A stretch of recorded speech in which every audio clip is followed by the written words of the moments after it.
Hello po mga kabisnes namin minamahal. Good morning po. Dito na po tayo sa KB House mga kabisnes. Yun. Dito po ako sa labas ngayon. Magluluto tayo ng tuyo. Almusal po mga kabisnes. Tuyo po at saka sapsap po ata yun. Kara ko lang po. Yan.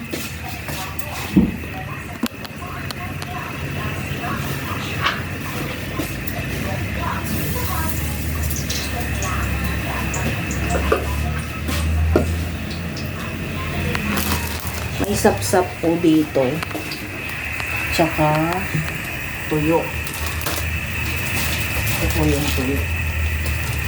Ayan o. Ano ko lang po yung camera. Kasi against the light po mga ka-business.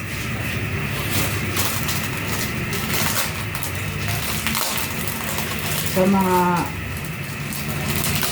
kababayan po natin nasa ibang bansa, sino pong nakakabis ng tuyo, alam ko pong ito lagi yung unang namimiss ng mga OFW.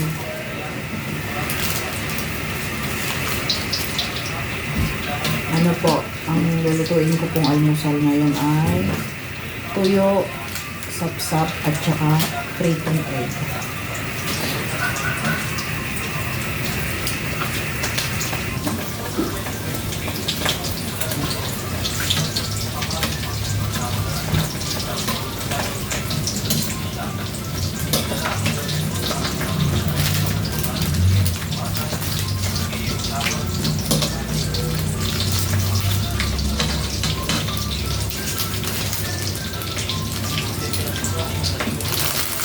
Kanina pa po ako, kaso ngayon lang po ako nag-prepare ng almusal kasi inuna ko po munang likit sa loob, tapos nagpapaikot na po kasi ako ng labahin para mabilis po.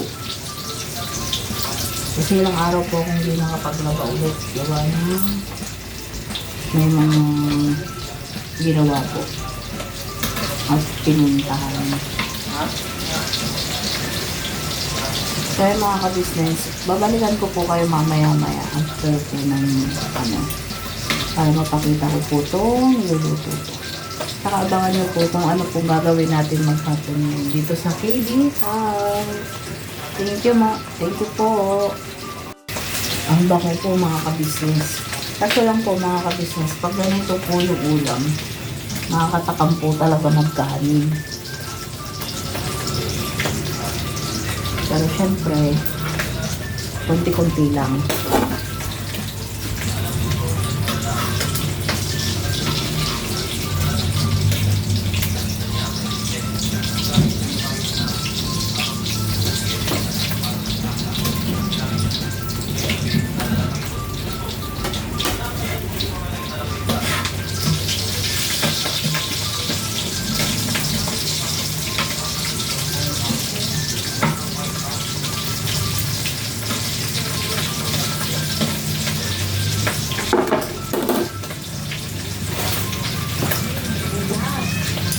Maikwento ko lang mga ka-business, nung kami tumadayo ng pag-aani dyan sa may Nueva Ecija, malayo po kasi yung bayan doon. Saka ano po yun Pakyawan yung ginagawa namin pag-aani. So ang mga baon namin ulam kasi malayo nga po ang palengke, mga bilihan.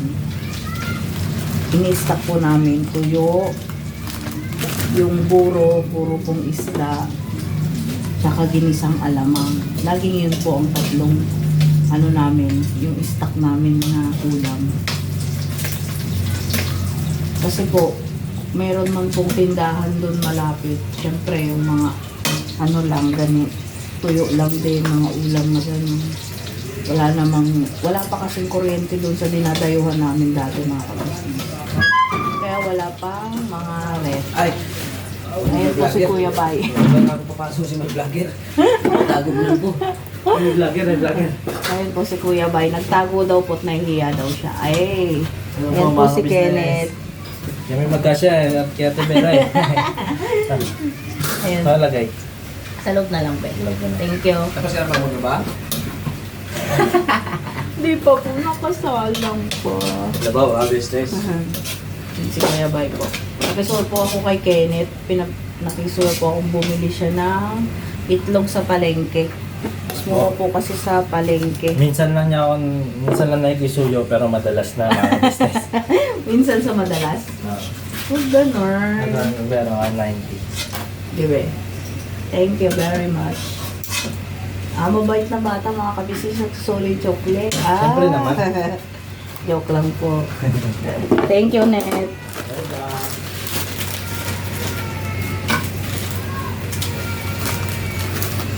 Mamaya po, doon na po tayo sa loob magpiprito ng egg. Dito lang po ako nagprito ng ng tuyo at sapsap kasi mangangamoy ulit sa loob nakapagligpit na po tayo. Linis na po ako doon. Sayang naman po yung linis natin sa mangangamoy lang. Kaya meron naman pong lutuan pa rito sa loob. Dito na lang po ako nagprito. Pag ganun po na yung kunwari may mga amoy ang lulutuin, dito po ako sa labas nagluluto kasi mga amoy sa loob. Sayang lang din po yung linis. Saka nadikit po kasi sa sorry po, nadikit po ang amoy ng tuyo sa loob ng bahay. Pero masarap naman kasi.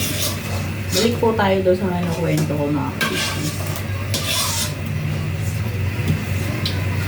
Dati po kasi nung andun pa ako sa amin, nadayo po kami ng pag-aari sa Nueva Ecija. Yun po ay pakyawan. Ang pakyawan po nila doon, kung ilang taon ang kaya mong gapasin, yun yung tatandaan mo. Yung lalagyan mo ng sign para alam na sa'yo yun mga kabisnes. Kung walang bandera, wala pa pong makakakuha yung kahon na yun. Nakakamiss din po, nakakamiss yung ganun kasi kahit pagod, masaya. Uwi po kami nun, palay po kasi yung bayad na sa amin. Uwi po kami nun, truck na po yung sasakyan namin. May mga kakilala dito kami naghahatid sa amin dati. May mga palay na po kami dyan. Nung maliit pa po ako, ganun din si mama ko, nakikidayo rin doon sa Nueva Ecija hanggang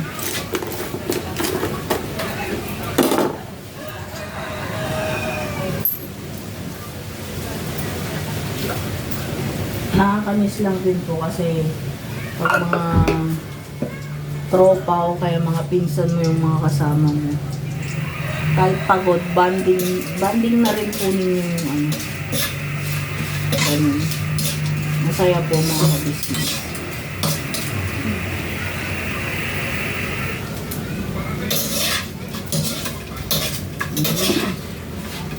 Ito na po mga ka-business. Ang bango.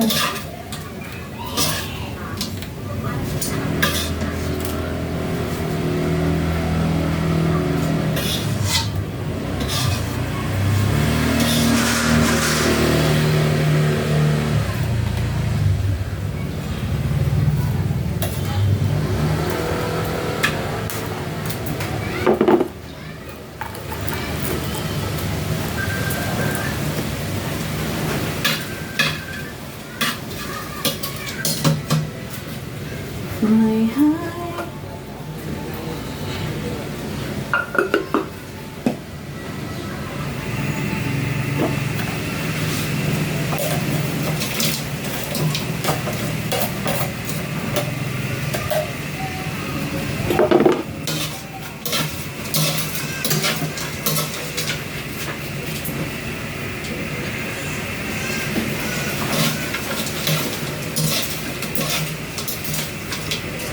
Papalutuin ko lang po ng konti yung sapsap mga kabisnes para masarap.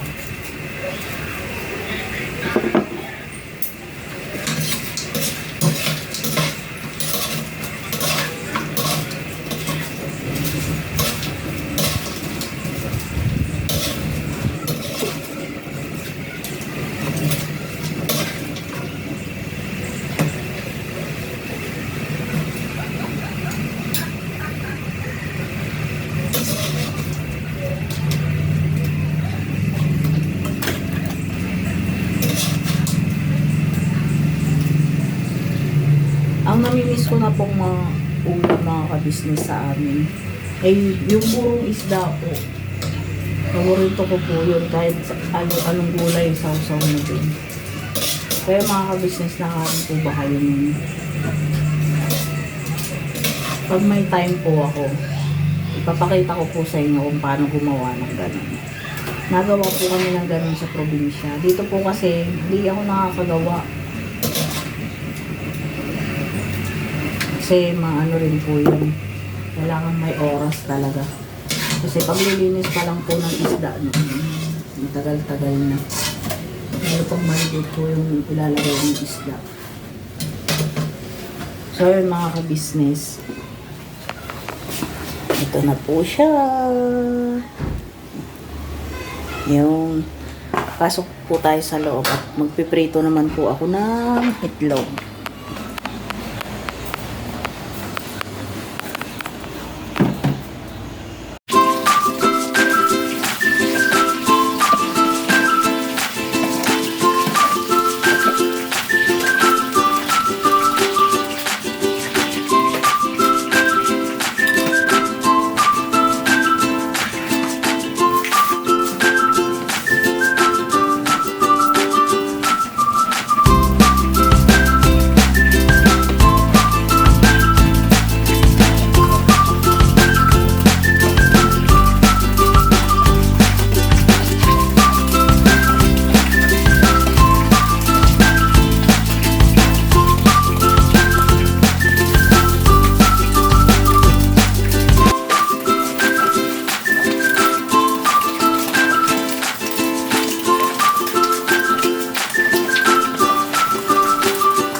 talaga ni Kuya Borno. Yun po. Nililinis po nila yung mga sasakyan po mga ka-business. Maingay po si Kuya Borno kasi nagbibiroan po sila.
Nandito naman ako. Ano ko kanina sa vlog ni Kuya Boknoy. Ay, di, ano pala to, te? Against the light ka, te. Oo nga. Ano ka nang upuan siguro dito, te? Kasi pag mahirapan ka nito pag-edit, parang madilim. Di ba po, tama po ako mga ka-business. Tinuturuan ko lang po sa Tibera ng against the light and without the light. Without the light. Natatawa ako kasi andun ako kanina kay Kuya Boknoy. Doon ako nagkukukulit, doon ako nagdadaldal. Ngayon naman, dito ako kay Tibera. Sabi ko, Tibera, i-vlog mo rin ako. Ganyan po talaga si Martina ako niya dito mga kapatid. Ganito lang po ako mga ka-business. Kaya hindi lang ako dumaldal. Wala siya, ano, malungkot. Kasi walang ano, walang lumalapit sa nagawa tapos walang nangyayari. Ako lang yung makulit na magdita mga ka-business. Pero okay lang yan. Sabi nga nila, mas masaya ang madaldal. Mas masaya ang madaldal. Depende yun sa dinadaldal. Sabi ng mga business natin. Depende yun kung paano kadaldal. Opo, nanonotice ako ng vlog kahapon. Hindi tayo sa ano ba? Pinakita ko tapos na itin pa na. Yung ano tayo kahapon dyan, nag-usap-usap. Masaya nung di ba si Vera na okay na ang lahat, nagkakayos na yung lahat. Unti-unting nasosolve yung mga problema. Yan, si Kuya Boknoy, sawa na ang Panginoong Diyos. Okay na, yun si Kuya Boknoy, oh. Parang walang nangyari mga sa kanya. Parang matulog lang po siya sa ospital. Parang ano lang yun eh, yung parang pumunta lang talaga siya doon, parang skip ko sa mga kumakain, dumumi. Ano lang siya doon. Kasi syempre kasi di rin may iwasan dyan na sunod-sunod ang kainan ng New Year. Yun talaga magiging ano mga kabisnes. Pero at least, hindi naman malala, no? Tsaka ano pala, bukas ba ito nag-arte? Oo. Advance happy birthday sa aming baby Shoppa! Yan o. Advance happy birthday, Beth! Doon bumati rin ako. Panoorin niyo po sa vlog ko Sino po. ba yung may birthday ngayong January? Si Shoppa, si Bonok, si Pianito, si Tita Da. Oh, Yan, Dada, apat. Dada. Ay, te. Advance happy birthday Tita Dada, Kuya Lito, si Bonok, advance happy birthday Yan, sa no? inyo. Wala akong regalo kay Bonok kasi hindi niya ako niregaluhan ng birthday. Gumante. Panoorin niyo yung vlog ko dun mga ka-business. Kung anong regalo ko kay Shoppa. Panoorin niyo rin yung vlog ni Bornok na sabi ko, unfair ka Bornok. Birthday ko wala kang regalo pero kay medyo may regalo ka. Sa birthday namin lahat wala kang regalo, wala ka talaga Bornok. Hindi na pala dinilit yun. Hindi niya dinilit. Hindi. Hindi siya malakita eh. Puno kasi yung mga ka-business.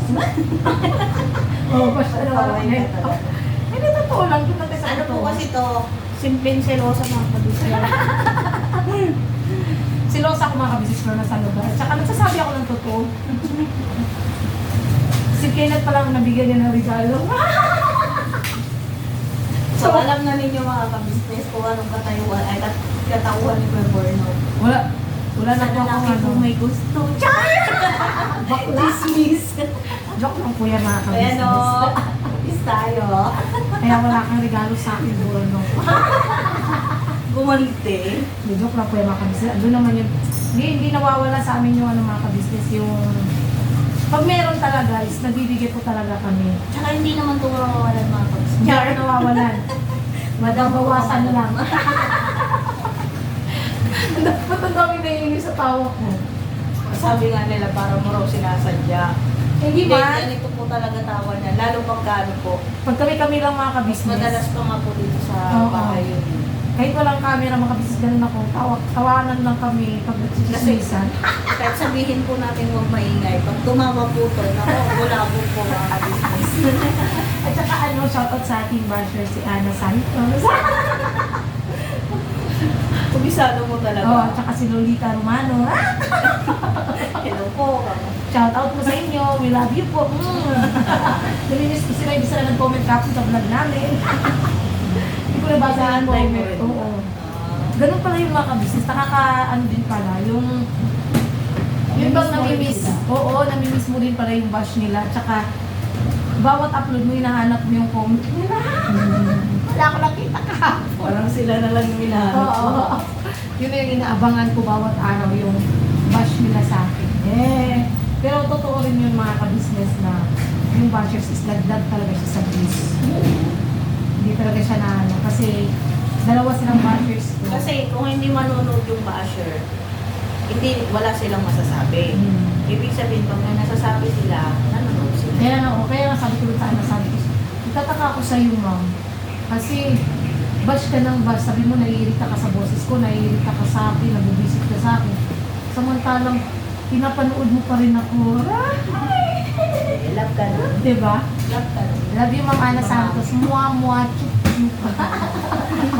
Good vibes lang po tayo. Opo. Kasi umaga kasi mga kabisnes. Sarap lang dumaldal.